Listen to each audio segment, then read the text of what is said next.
കുലധർമ്മം. അപ്പൊ എന്തായാലും നമ്മൾ പറഞ്ഞു വന്നത്, നമുക്കിവിടെ ഇങ്ങനെ ഭദ്രകാളിയെ നമ്മൾ മൂന്ന് ഭദ്രകാളിമാരുണ്ട്. 3 കുടുംബങ്ങൾ ആചരിച്ച ഭദ്രകാളികളും ഭദ്രകാളി ഇനി 3 കൂടെ ഒരു ശ്രീകോവിലാണ് വെച്ചത്. ഇതൊരു ഐക്യമല്ലേ അല്ലേ? മൂന്ന് സ്ഥലത്ത് ആചരിച്ചതിനെ ഒരു സ്ഥലത്താക്കി അല്ലേ? ഒരൊറ്റ ശ്രീകോവിലിൽ ഒതുക്കിയേക്കുവാണ്. നമുക്കിടെ ഇടയിൽ ഇല്ലാത്തത് ഐക്യമില്ലായ്മയാണ്. നമ്മൾ കുലത്തിൽ ഏറ്റവും ശ്രേഷ്ഠമായ കുലം ഏതാണ്? ഏറ്റവും ശ്രേഷ്ഠമായ കുലം അറിയോ? ഏത് കുലമാണ്? ശാസ്ത്രത്തിൽ നോക്കിയാൽ മതി. നമ്മൾ വലിയ പറഞ്ഞു കേൾക്കണ്ട. ആരോട് ചോദിച്ചാൽ എന്റെ കുലം എന്ന് പറയും. പക്ഷെ ശാസ്ത്രം അനുശാസിക്കുന്ന ഏറ്റവും ശ്രേഷ്ഠമായ കുലം ഏതാണ് അറിയോ? വിശ്വകർമ്മ കുലശ്രേഷ്ഠോ. കുലങ്ങളിൽ ശ്രേഷ്ഠമായ കുലമാണ് വിശ്വകർമ്മ കുലം. ധർമ്മജ്ഞോ വേദപാരകാഹ. അവരെല്ലാം ധർമ്മജ്ഞന്മാരാണ്. വേദപാരകാഹ, 4 വേദവും അവർക്ക് പഠിക്കാം. ഋഗ്വേദി, യജുർവേദി, അവർക്ക് ഒരേ വേദങ്ങൾ പഠിക്കാം. നമുക്ക് അങ്ങനെയല്ല, 4 ചതുർവേദങ്ങൾ പഠിക്കാം. പിന്നെ 5ാമതൊരു വേദമുണ്ട്, അതിനെ നമ്മൾ പ്രണവവേദം എന്ന് പറയാം. ആ വേദവും അങ്ങനെ 5 പഞ്ചവേദങ്ങൾ പഠിക്കാൻ അർഹതപ്പെട്ടവരാണ്. ആരും ഇത് പഠിക്കുമ്പോൾ നീ എന്തിനാണ് പഠിച്ചെന്ന് ചോദിക്കില്ല. വിശ്വകർമ്മ കുലശ്രേഷ്ഠോ ധർമ്മജ്ഞോ വേദപാരകാഹ ആചാരലക്ഷണയുക്തോ. അവരെവിടെ ചെന്നാലും ആചാര്യന്മാരാണ്. കാരണം ഗർഭത്തിൽ തന്നെ അവരെന്തുണ്ടാവും? അവർ ഗർഭാവസ്ഥയിൽ തന്നെ ഉപനയനാദി സർവ്വ ഷോഡശക്രിയകളും കഴിഞ്ഞിട്ടാണ് അവർ ജനിക്കുന്നത് തന്നെ. അപ്പൊ വിശ്വകർമ്മ കുലശ്രേഷ്ഠോ ധർമ്മജ്ഞോ വേദപാരക ആചാരലക്ഷണയുക്തോ സ്തപതീത്യഭിധീയതേ. അപ്പൊ സ്തപതി എന്ന് പറയുന്ന ഒരു സ്ഥാനത്ത് എത്രയെങ്കിൽ ആരാവണം? വിശ്വകർമ്മ കുലത്തിൽ ജനിക്കണം. ഇന്ന് അങ്ങനെയൊന്നുമല്ല. ഇന്ന് വിശ്വകർമ്മ കുലത്തിൽ ജനിച്ചവരല്ല ഈ കാര്യം ചെയ്യണം അല്ലേ? പക്ഷെ വിശ്വകർമ്മ കുലത്തിൽ ജനിച്ച ഒരുത്തിന് മാത്രമേ സ്തപതിയാവാൻ നിയമമുള്ളൂ. ഇത് പ്രമാണമാണ്. എന്റെ വാക്കോ, ഞാൻ ഉണ്ടാക്കിയ ശ്ലോകമല്ല. അപ്പൊ അങ്ങനെ വിശ്വകർമ്മ കുലം ശ്രേഷ്ഠമായ വിശ്വകർമ്മ കുലത്തിൽ ജനിച്ച കുലത്തിൽ ജനിച്ചിട്ട് നമുക്ക് എന്തുകൊണ്ടാണ് ഈ ഐശ്വര്യം ഉണ്ടാവാത്തത്? ഞാനൊരു 8ാം ക്ലാസ്സിൽ പഠിക്കുന്ന കാലഘട്ടം മുതൽ പണിക്ക് പോയിരുന്നു. പഠനവും പണിക്കും പോകാൻ.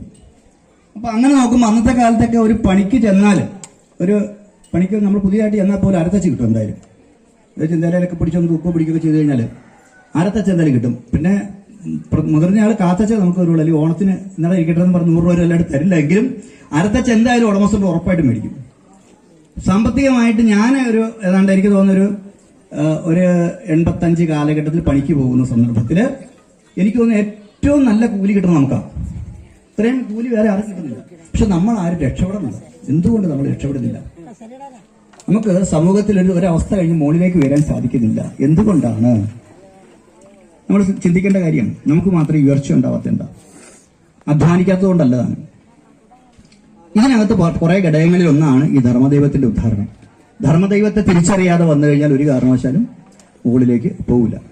ഇപ്പൊ ധർമ്മദൈവം പണ്ട് കാലത്ത് തീർച്ചയായിട്ടും നമ്മൾ ചെയ്യുന്ന മേഖല, നമ്മൾ ഈ പ്രവർത്തിക്കുന്ന മേഖല എന്ന് പറയുന്നത് ഏറ്റവും പരീക്ഷണങ്ങൾ നിറഞ്ഞ മേഖലയായതുകൊണ്ട് ആ മേഖലയിൽ പ്രവർത്തിക്കുന്നവർക്ക് തീർച്ചയായിട്ടും ഒരു ഉപാസന നിർബന്ധമായിട്ടും ഉണ്ടാവണം. നമ്മുടെ പൂർവികന്മാർ തിരിച്ചറിഞ്ഞുകൊണ്ടാണ് ഇത്തരത്തിലുള്ളതായ ഈ ഉപാസന സമ്പ്രദായം ഉണ്ടാക്കിയത്. ഏറ്റവും പഴയ കാലത്ത് ഇതിന്റെ ആവശ്യമില്ലായിരുന്നു. കാരണം നമ്മളെ സംബന്ധിച്ചിടത്തോളം ശരിക്ക് ഈ വേദങ്ങളിലൊക്കെ പറയുന്ന ബ്രഹ്മജ്ഞാനം ഉള്ളവർ ആരാന്ന് ചോദിച്ചു കഴിഞ്ഞാൽ അത് വേറെ ആരുമല്ല, വിശ്വകർമ്മരാണ്. അതുകൊണ്ടാണ് വിശ്വകർമ്മ കുലത്തിൽ ശ്രേഷ്ഠമാണെന്ന് പറയാൻ കാരണം. നമ്മുടെ അടുത്ത് വന്നിട്ട് ഒരു വലിയ പൈസക്കാരന്റെ വരക്ക്, ഒരു ബ്രാഹ്മണന്റെ വരക്ക് ഒരു കെട്ടിടം പണി ചെയ്യണമെന്ന് പറഞ്ഞ് വിളിച്ചു, നമ്മൾ പോകും അല്ലേ?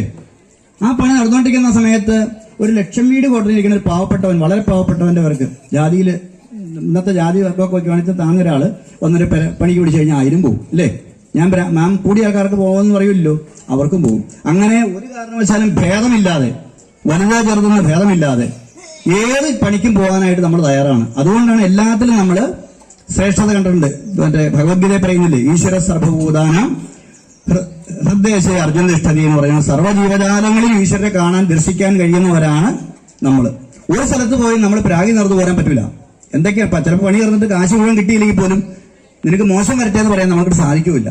കാരണം നമ്മൾ മോശം വരട്ടെ എന്ന് പറയുമ്പോൾ എന്താ, നമ്മുടെ സൃഷ്ടി തന്നെയാണ് അവിടെ ധിക്കരിക്കപ്പെടുന്നത്. അതുകൊണ്ട് നമ്മൾ കാശ് കിട്ടിയില്ലെങ്കിൽ തല ചൊല്ലേണ്ടി പോരുള്ളൂ. അപ്പൊ ഇങ്ങനെ ശ്രേഷ്ഠമായ ഒരു കുലത്തിൽ ജനിച്ച് ശ്രേഷ്ഠമായ ആ കർമ്മങ്ങളെ, വിഹിതമായ കർമ്മങ്ങളെ ചെയ്ത് ഇങ്ങനെ പോരുന്ന ഒരു വംശമാണ് നമുക്ക്. ആ വംശത്തില് നമുക്ക് പലപ്പോഴും നഷ്ടപ്പെട്ടു പോയത് നമ്മുടെ പൂർവികര് നമ്മുടെ ഐശ്വര്യത്തിനും ശ്രേഷ്ഠതയ്ക്കുമായിട്ട് വെച്ചിരുന്ന ധർമ്മദൈവികളെയും മറ്റൊക്കെ തിരസ്കരിച്ചതാണ്.